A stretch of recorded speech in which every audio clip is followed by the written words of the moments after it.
Get ready, start. Madam Vice Chairman, I wish to raise before this House a serious and burning issue which is causing great concern in Indian society, namely the educated unemployed in India. The educated unemployed in this country are estimated to be 40 million as per the statistics taken in 2000. The educated unemployed youth, if not properly admitted to jobs, get frustrated in life. In their frustrated mood, they fall prey to antisocial elements who whip up their frustration against society. We find most of the outlaws, militants, and Naxalites are produced from amongst the educated unemployed youth. They go hand in glove with the miscreants in society and do all sorts of violent and turbulent acts of terrorism under the cover of liberation movement in their misguided enthusiasm and become the enemies of the society. These misguided unemployed youth are called militants and terrorists in various parts of the country. We have to take immediate and effective steps to wipe off unemployment, especially among the educated masses. It is time that all politicians cutting across party lines evolved emergent steps to work out for the redressal of the unemployed, failing which people will lose their faith in the democratic system. It is, of course, a sorry state of affairs that there is no specific allocation or scheme for the educated unemployed in the annual budget presented by the finance minister. The government should start setting up more medical and engineering colleges as well as job oriented industrial outlets in rural districts. Social service activities can provide good job opportunities. For this purpose, huge funds are not required. The opening of children's nurseries, medical and nursing facilities in every village and urban locality would almost offer more than 5 lakh jobs.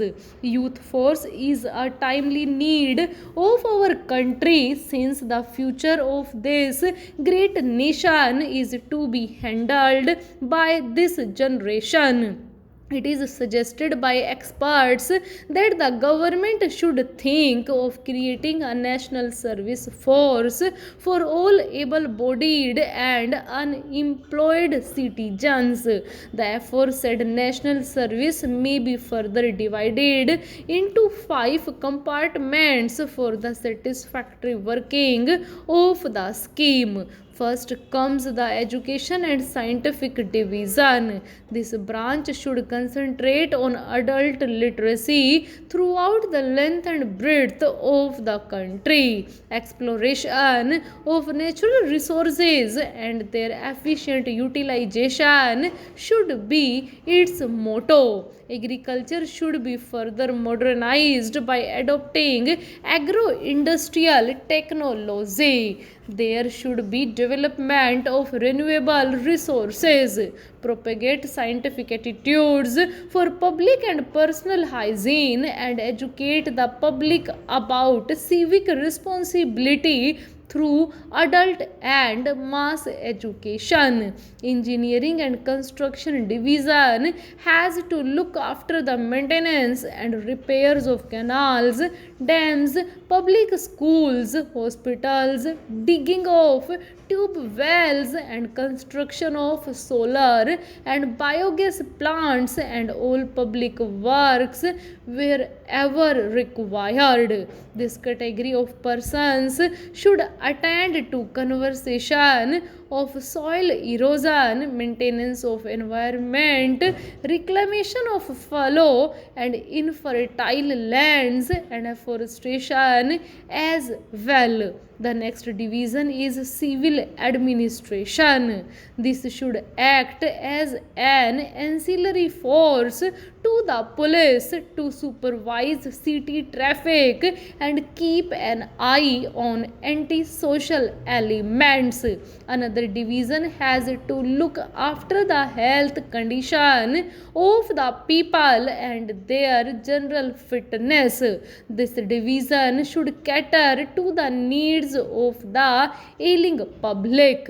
There should be one cultural division which will rouse the artistic approach of the public and impart further knowledge under this scheme. Rural areas should be visited by them once or twice in a calendar year. They may educate the illiterate public in rural areas about economic plans regarding government loans and subsidy and impress upon them about unity and discipline and other social advancement and about family planning. Since brain drain in recent years is disturbing us, we should have a complete change of policy and make it a point to see that no one is enamored of the privileges enjoyed abroad and should not stick to their stay but return home to raise their country in the world arena. Right to work should be a constitutional guarantee, and in that event, the aggrieved individual can move the appropriate court to seek relief. This will create more employment to unemployed youth.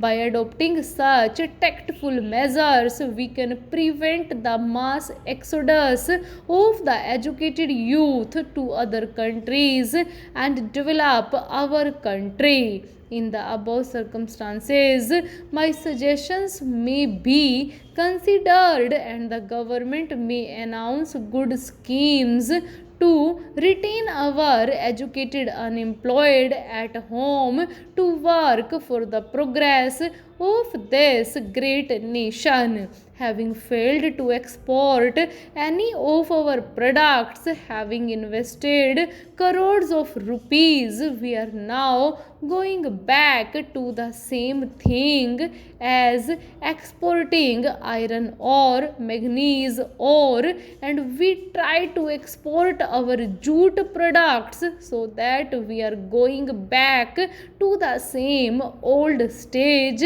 even after making planning and the development for the last 12 years. Full stop.